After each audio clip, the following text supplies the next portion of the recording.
Hi, it's Marjorie Brooke here. You know what one of my biggest pet peeves is?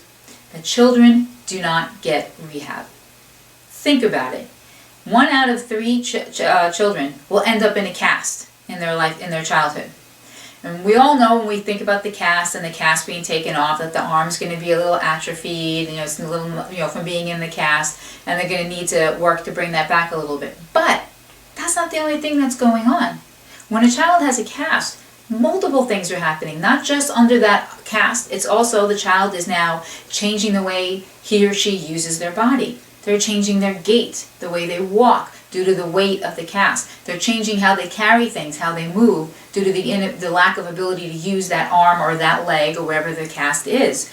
Okay, besides the fact that it's causing adhesions underneath, we think about atrophy, that the muscles have to come back, but it's also causing all of the tissue to stick.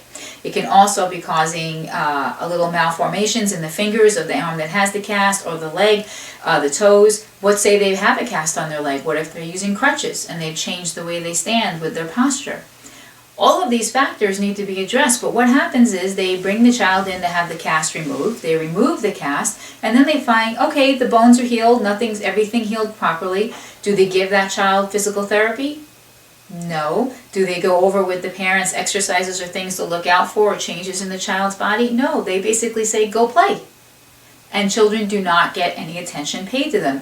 Same thing with surgeries. If a child goes in for a surgery or has something going on, they never get any type of rehab. Once they're well enough to leave the hospital, they might tell them to take it easy for a little bit, but again, no rehab is ever given to a child.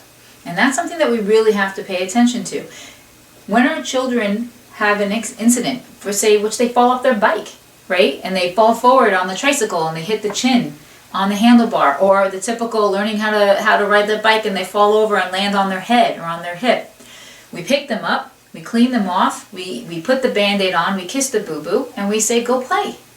Or we don't pay attention to them. We don't watch if there's been any change in how they walk. We don't watch and observe that they change the way they sit or the way they stand or the way they're running, or if they're standing like all off kilter.